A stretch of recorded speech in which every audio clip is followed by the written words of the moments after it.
Hello. Hello. Hi.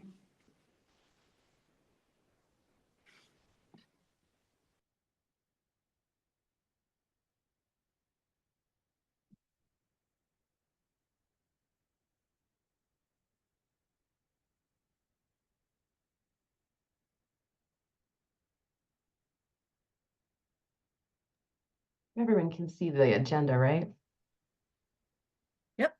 Okay, great.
Hey, good morning, everyone. I think we're still waiting on a few people. Are going to be a few members of the board are a few minutes, going to be a few minutes late. Chris and Hunter. I think we'll be waiting for a couple more minutes. Thank you.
Hey all, since we're still waiting here for, the president and president-elect, should we get started?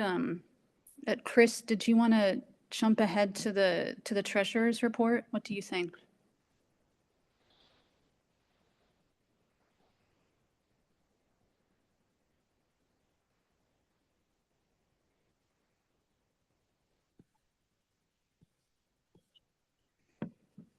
Chris, I'm not sure if you're trying to talk, but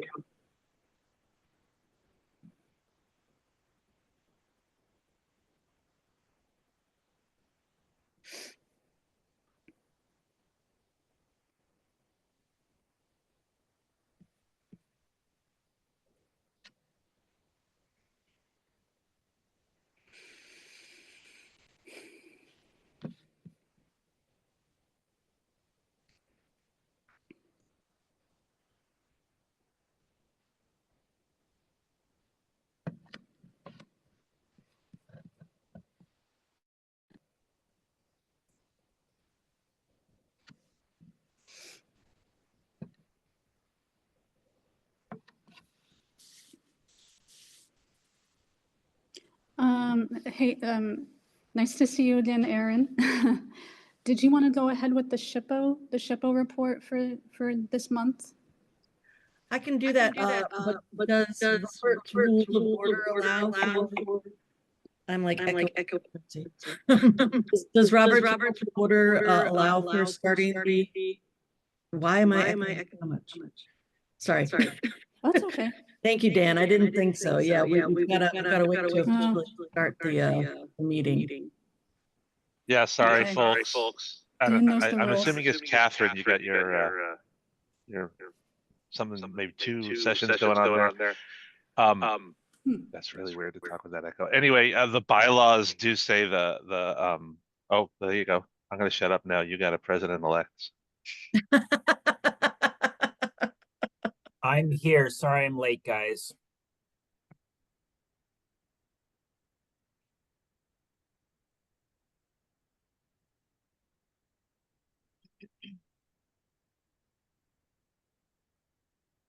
Well, since we don't have Chris Castledine, I think you're it.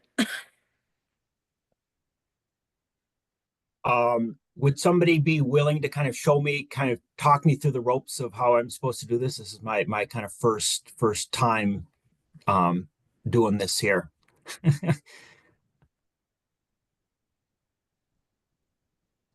Yeah, basically you can just follow the agenda. Okay. Post it up there.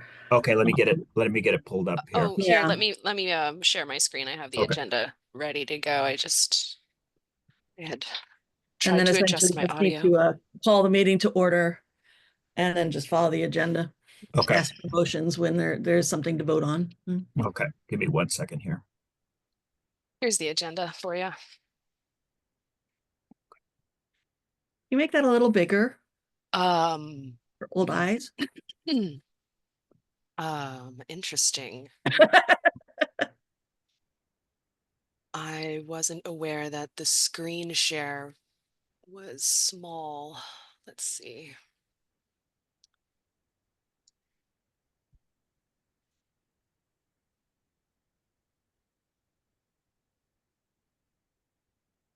One participant can share.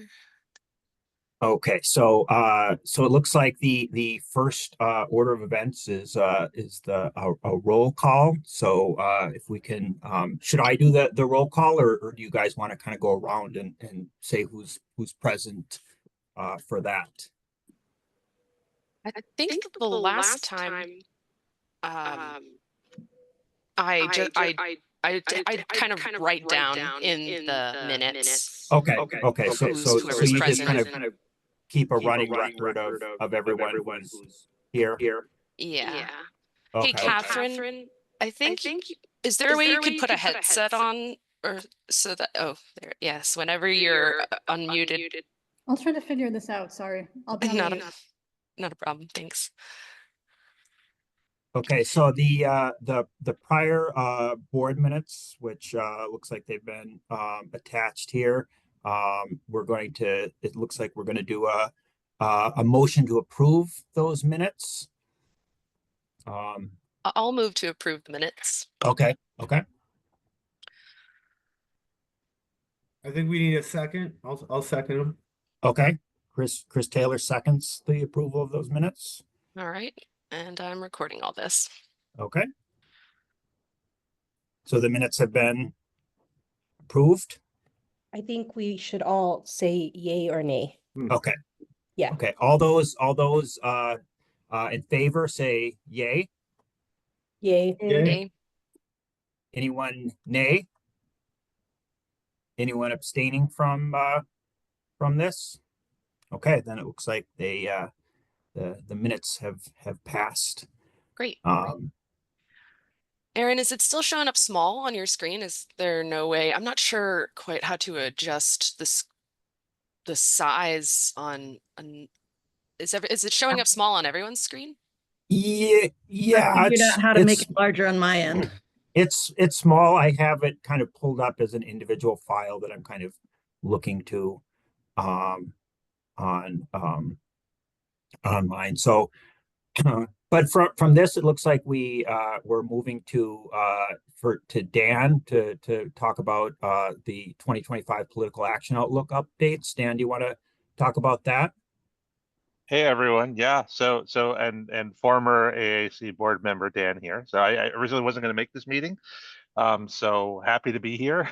Wasn't ready quite to give a lot of updates here, but the very short story is that Dr. Castledine sent around a note to AAC membership a few weeks ago regarding the situation with the state legislature, and the short story is, of course, there's no legislation this year that really impacts archaeology or cultural resources in a profound way. I know Erin's going to touch on a few details of Heritage Fund bills when she gives the SHPO report, so I won't repeat any of those here.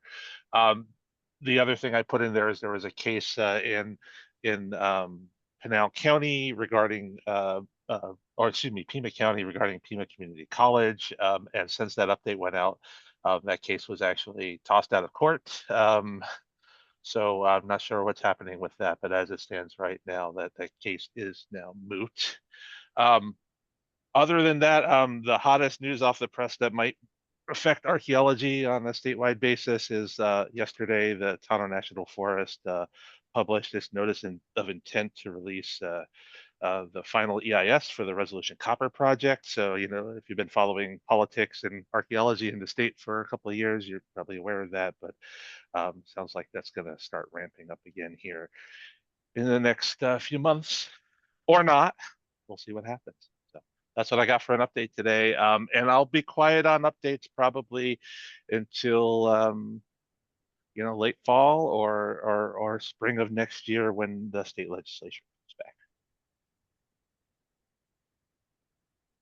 Thanks, Dan. So I apologize for my tardiness. This came from another meeting that came on my schedule. So Hunter, thank you for starting the meeting. It was, yeah, it was an experiment. Yes. So I'll work on being better next time. You're fine. You got a whole year to figure it out. Okay, so Dan just gave the updates. So we did the treasurer's report and SHPO report, correct? Not yet. Not yet. Okay. No. Have we approved the board amendment? Approved the board minutes? Yes. Yes. Okay.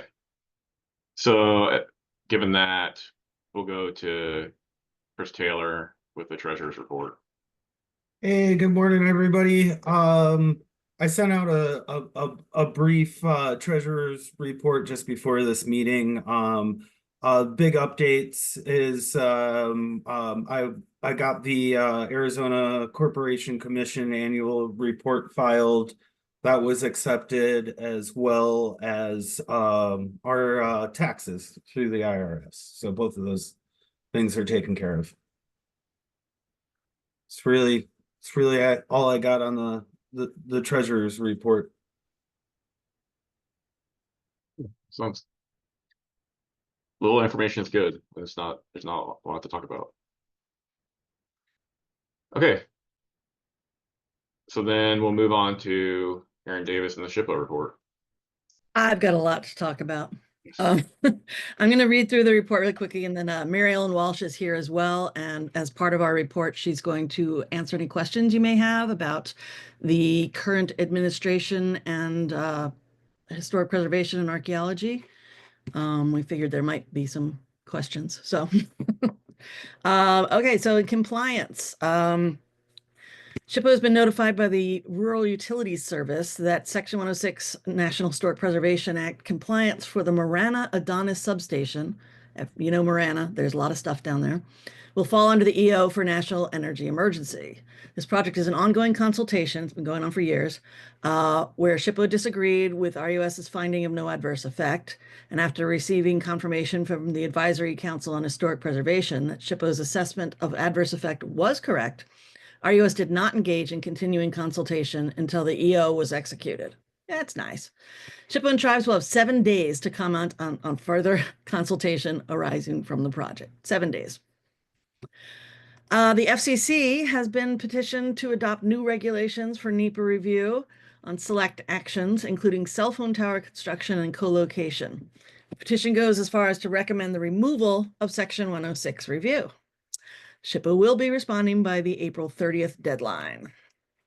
One agreement document was executed in the last quarter, the Grand Canyon National Park Park-wide Programmatic Agreement, supplementing the nationwide programmatic agreement, was executed in March 26. So that's good. See, we have some good news. BEAD, the Arizona Commerce Authority, will administer $993.1 million in federal broadband equity access and deployment grants, which will extend the broadband network to unserved and underserved communities across Arizona. Round 1 applications are being reviewed. Caroline in our office has the wonderful luck to have that project there. I think she said there's 147 applications. So the applications are being reviewed and negotiated. Round 2 applications will open for 30 days on June 3rd. And once all the sub-grantees are selected, the ACA will submit a final proposal to the National Telecommunications and Information Administration. SHPO has been assisting the ACA and other state agencies in developing the permit process in preparation for awarding subgrants. We've had 2 National Register listings since January, the Stoneman Road Military Trail segment in Carefree and Camelback 32 in Phoenix. And quite honestly, I don't know what Camelback 32 is. Mary Ellen, do you know what that is? Anybody know what that is? Sorry, I don't remember. Some housing. Find out. property. I can chime in as chair of the Phoenix Historic Preservation Commission. Yeah, What is Camelback it? 32 is a condominium complex that was designed by famed local mid-century modern architect Al Beadle. And it's kind of a neat trick of fate that we're actually able to get that one listed in the National Register. So there you go. Well, cool. Thank you. Appreciate that. I should have asked before I started reading this, but I did. Like somebody was saying, April's been a very long month. Grants. So all Heritage Fund grants from fiscal year 22 to 24 are underway. There are 5 projects completed, with other 20 making some very good progress. Governor Hobbs's executive budget for fiscal year 26 still includes a one-time 2.5 million general fund deposit into the State Parks Heritage Fund. Historic Preservation has allotted 30% of this, or $750,000. So that's good. Bill HCR 2011 was dropped because of a conflict with a previously passed bill, and this would have allocated money each year to the State Parks Heritage Fund from the Lottery Fund, which is how the Heritage Fund used to be funded back until 2009, and it has not been funded through the lottery since. Site Steward Program. I'm not going to read all of this, but if anybody that's not a board member would like a copy of this, we can certainly send it out. The bottom line is that the Site Steward Program had an incredible conference in Camp Verde. It was really, really good. Lots of really interesting presenters. Apparently somebody brought a bunch of rattlesnakes for rattlesnake safety. I didn't go to that one. Lots of field excursions, and they had a really good talk about over-visitation of cultural sites. As many of you may know, social media, double-edged sword there. It's gained a lot of popularity in saying, hey, you got to go see this, this ruin on public land. You're allowed to go, and which is true, but there's no trail to it. So everybody's making trails and causing a lot of damage. So there was a really good panel discussion on ways to possibly help with that. The site stewards could be there during peak hours, educating the public. So we'll say they showed a video that just had people just walking back and forth. There's like 1,000 people in one day to this site in the Red Rocks that was not, not a designated trail, and it was it's got a road going to it now, basically. So okay, going down to the Historic Archaeology Advisory Committee, or HAC. They will hold a pre-conference historic artifact workshop at Preserve AZ, the statewide historic preservation conference. It'll be on May 14th and all day at the AE England building. And speaking of the conference is still going to be May 14th through the 17th, ASU's Walter Cronkite School in downtown Phoenix. The theme is Preservation, Education, Innovation. There will be a special free Cultural Landscapes Tribal Listening session. If you would like to go to that, just contact Mary Ellen. I've put her email address up there. There is limited capacity, and it's very, very popular. It's going to be tribal speakers and consultants, agency people, SHPO, all there to listen and see what they have to say about cultural landscapes. That should be really cool. There are going to be a lot of great tours. Chris Schwartz at Sadovaki will be doing the Parks of the Four Waters tour, 6:30 in the morning, beat the heat. And if you haven't been on that tour, it's really good tour. It's really interesting. I put in a link for the agenda, and we would like to thank all the AAC members that either work for companies, own companies, whatever, convinced other people, Dan Garcia, to sponsor the conference. We've got some really good sponsors, and I think a lot of them were from Dan's hard work. Thank you, thank you, thank you. All right, so that's about it for that. If anyone has any questions on that, feel free to ask, and Mary Ellen can talk a little bit about what's going on in our country and how this may be affecting cultural resources and historic preservation.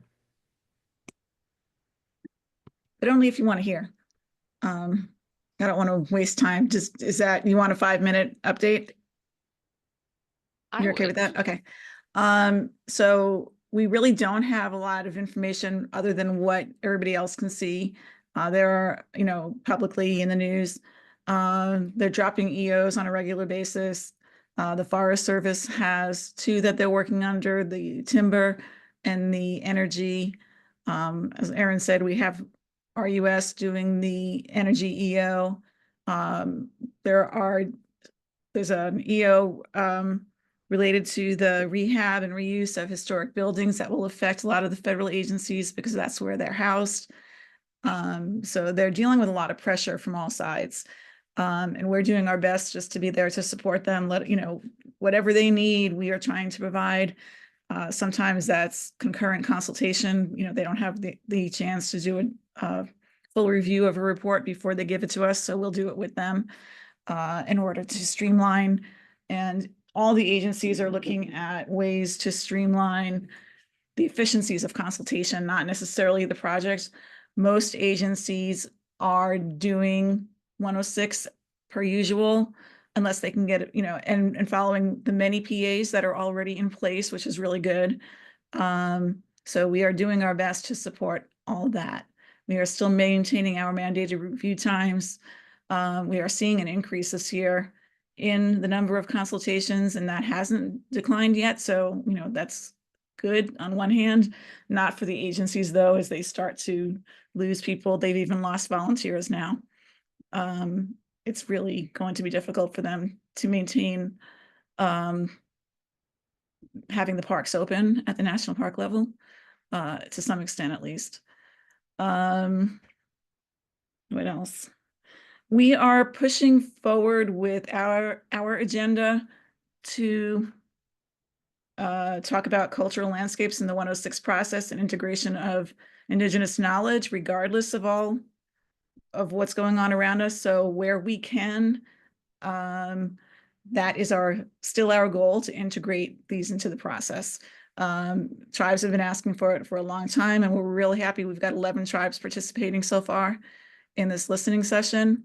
They'll be telling their stories, personal stories, stories about migration, whatever, that will frame the 106 surveys. So we're not just, individual site recordings are important, yes, but they feel the need to go beyond that. And that's what this is an attempt to do. Ultimately, we will be talking about collaborating with tribes and agencies to rewrite some of our guidance. So there's clear, definitive path forward for consultants to work with tribes outside of the agency contact and develop those relationships on their own. I think it's going to be really important in the context of the current administration, especially. But there's really not much else new, but Catherine is really wanting to reassure everybody that, for now, work is going on as it should, and we will do our best to support that. Any questions? Okay, thank you. So I have two questions. One, from the AAC perspective, what can the AAC do to support what SHPO is trying to do? That's a good question. I will talk to Catherine, and you've got a direct line to her as well. We haven't gotten that far into considerations. I don't think, Erin, she hasn't brought it up, but it is. No, not yet. Yeah. One of the reasons for the listening session being free, and we know that they can't attend the conference per se, but this was so federal agencies could be there. It's really important. So, whatever support and any agency, any scholarships that individual firms can provide for agencies. We've got several firms providing tribal scholarships for the conference, which is wonderful. We have tribal scholarships in the sponsorship application, and we have some money set aside for that. But those kinds of things are always helpful. I don't know what feds can actually accept, so you'd have to talk specifically to them. But if there is a way to do that, I think it would be appreciated. Just reach out to your federal partners, colleagues, and say, probably not by email. They don't want to respond by email, but pick up the phone and give people a call, see how they're doing. It's a really rough time. Although if you are calling, also just choose your words carefully because apparently a lot of communications are being monitored by AI. So, and Chris, we do really thank you for asking what you can do. And unfortunately, we don't really know yet because things keep changing so much. So, Yeah. Yeah, if you find out more about the scholarship thing, that's something that we could send out for companies to donate or to sponsor that. I will do that now. I'm not going to stay on the rest of the meeting. Yep. Okay. Well, thank you. Appreciate your time. And I have one more question, and Oh, I'll okay. recognize Dan. It came to my attention yesterday that the head of the TIPO program may be gone. Is that true? We haven't heard anything. Valerie, you're talking about? The person's name wasn't said. It was just this. The person said that the head of the TIPO program is no longer there, and didn't give any specifics. We haven't heard anything. I'll look. LinkedIn would be the first place to look, and I'll check that out as well. I know the executive or the chair of the ACHP is gone, both top two positions, and they can't do anything. They can't vote on anything until they're filled. We don't know what's going to happen there. I will find out, and if I hear anything before the meeting's over, I'll let y'all know. Thank you. Dan, is this something for Mary Ellen? Well, maybe for everybody, just a thought.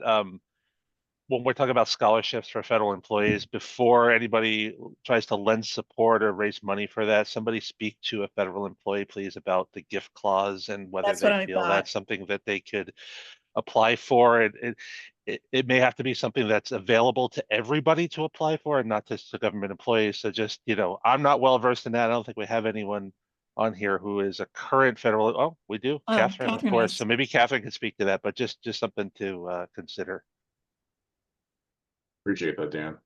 Yeah, and I kind of wonder if, I know some people are taking the day off and just coming down on their own for the listening session. And in that case, I don't know if there's a possibility that they can get assistance.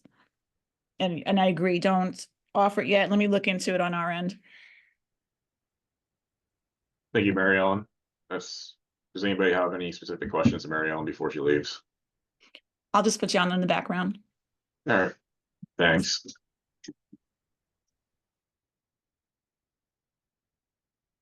Any further discussion for the SHPO report? Okay. In that case, we're going back to new business. So Dan gave his outlook.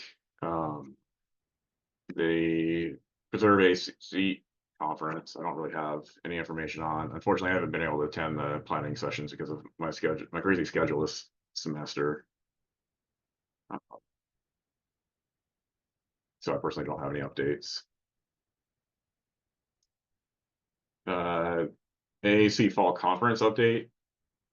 I need to respond back to Steve Nash. Sarah Herr has been absolutely fantastic about coordinating with Steve. And so there's some questions I need to answer for him. But it looks like we may very well get Archaeology Southwest space. So that's our goal, and that's what I'll probably send him a note today, respond to him. So hopefully we are going to get the Archaeology Southwest space to hold a conference in October.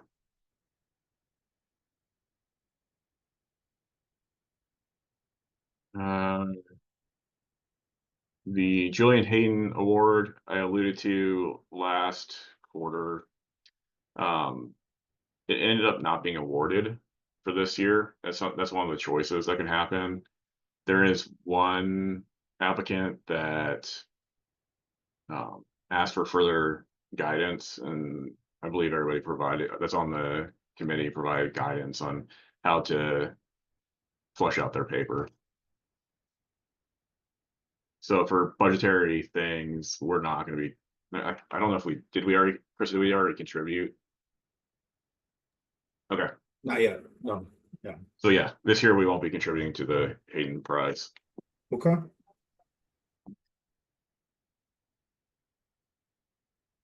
Then moving to the prize that we're heading out, the Doug Craig Memorial Grant. Today was the deadline for all the selection committee, which is most of the board, to review it. And I do have a bunch of people's responses, so I'll evaluate that. And then I'll be reaching out to everybody and getting their final decisions on how many awards that we'll be giving this year.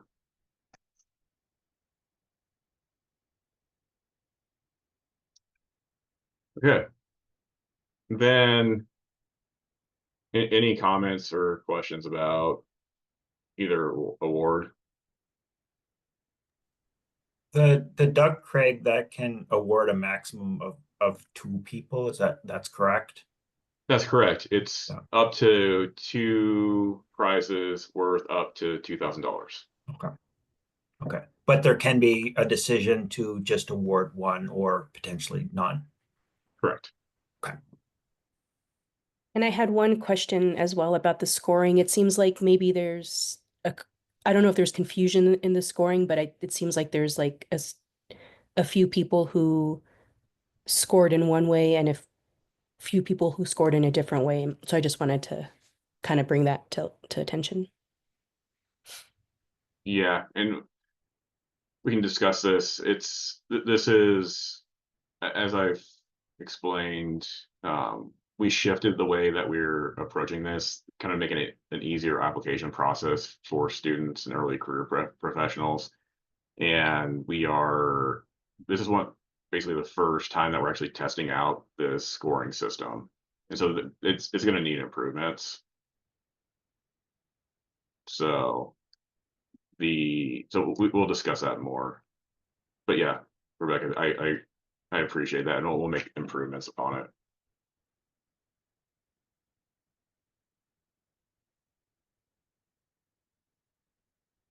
So then shifting topics to website additions. So this is something that Chris Swartz and I discussed last week or so. So there's a lot of effort to provide students, like we're doing this right now, provide students with mentorship opportunities and try to get students training. And even that's what the Doug Craig Award is evolving into. An idea, so we're in right now, we also do job postings, and we could possibly do internship postings. But one area that we thought of that might be interesting is having an area for organizations that are potentially members of AAC. They can see potential students that are looking for internship opportunities, and so there would be CVs available. And this is a very preliminary thing. We didn't actually discuss how this would actually work, but it's just an idea that we had that I haven't seen this before, but basically it'd be a hub of people looking for either employment or internship opportunities. So that the various companies and internships could see who's out there and looking for either work or internships. So I wanted to bring that up for discussion with the board. Would the plan be for this like primarily like undergraduate students or like graduate students as well, or kind of a wider range of people that can upload their CVs and credentials? It's a very good question. I think ideally it would be undergrad and potentially grad students. I think that makes the best sense. Okay, that makes sense. And an idea would be this: if a student applies or decides to put up their CV, we'd also have a template to basically have them format in the same way and to be able to convey the information, the experience that they have in a way that either the companies or the internship opportunities would understand what the student has.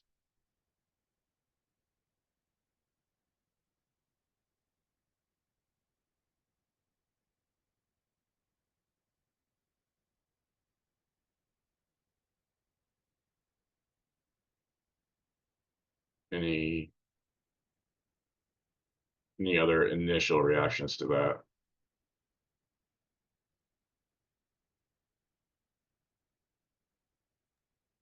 I think it Not. sounds like a great idea.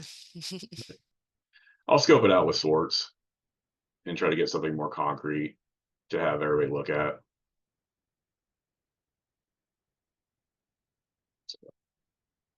Okay. Any other comments about any of the new business?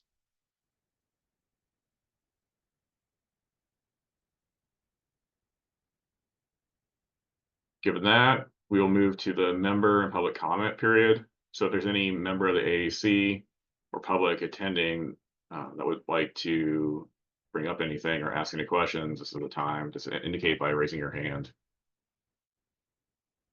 Caitlin. Hi. I'll just give a quick update on the journal since I can. I just received the proofs back from our managing editor last weekend. All of the authors in volume 11, number 1, gave me their feedback this week, and I was able to send all of those corrections back over. So once we get the proofs all finalized, we'll be going to print, which is very exciting. It's been a journey. So we can look forward to seeing the next issue coming out soon.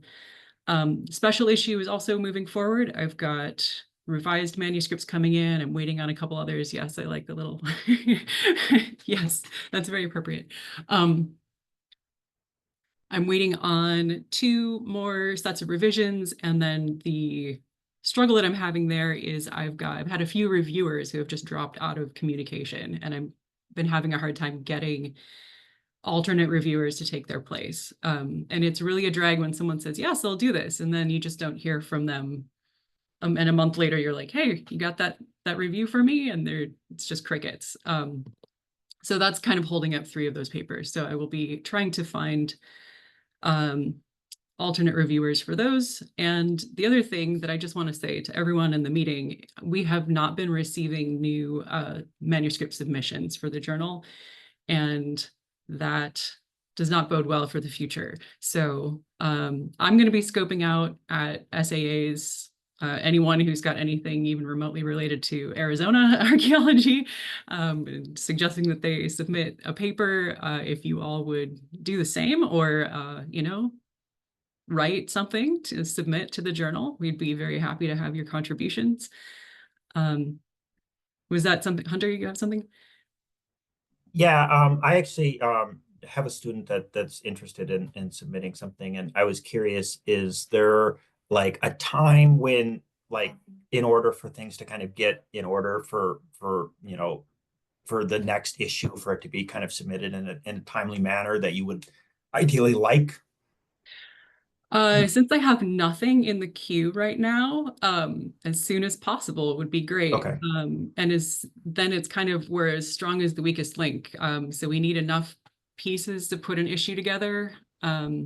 Those are right now the limitations that we're dealing with. I would much rather have too many papers and have to say, oh, sorry, I can't get yours out in the next issue. It's going to have to wait for a future issue.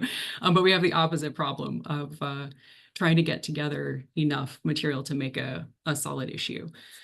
We're managing to do that, but it's taking a lot of time and effort right now. But yes, and if you have students, I'm so happy to hear that you've got folks interested in submitting. So yeah.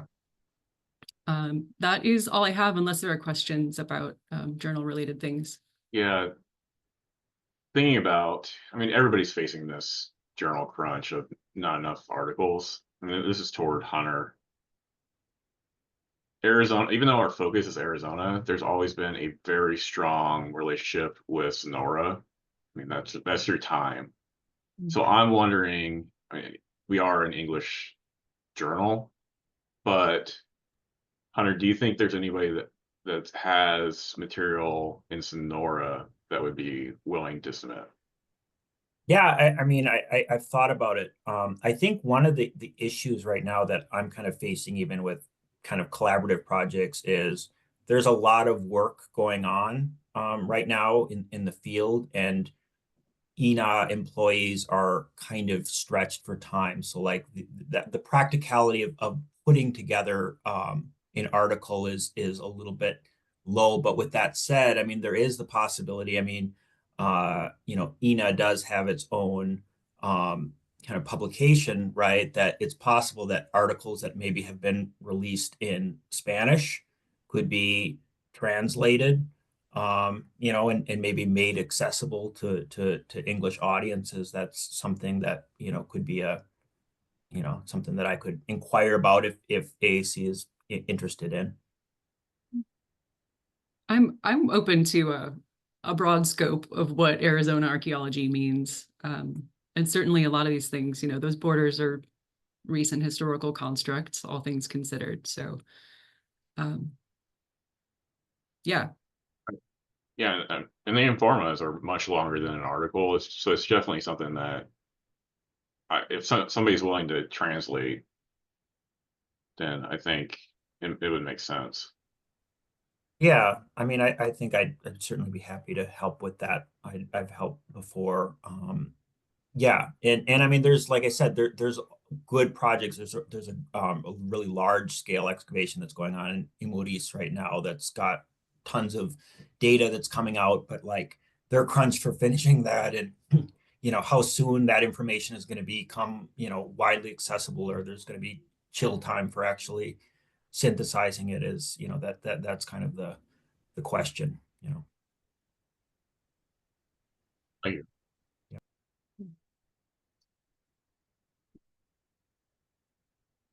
Any other comments for the journal? Questions? No? Thanks. Thank you, Caitlin. You have done a monumental job getting this edition out, or volume out, and trying to push us forward. So I very much appreciate it.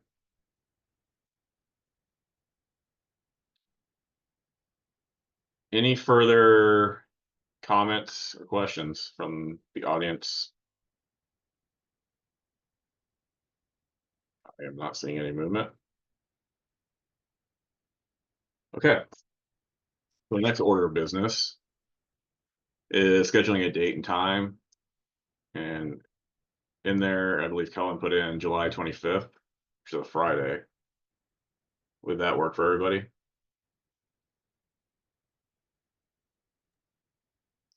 Yeah, I think so. Okay. So yeah, let's go with July 25th at 10 a.m.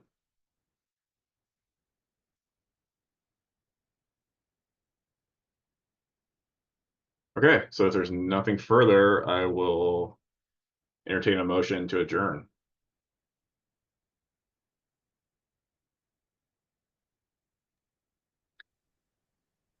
I move that we adjourn. All right, now Second. Vote with you're leaving the meeting, as Jim Watson always says. Thank you, everyone. Thank you. Thanks. Good. Have a great one. See some of you at Bye. SAS.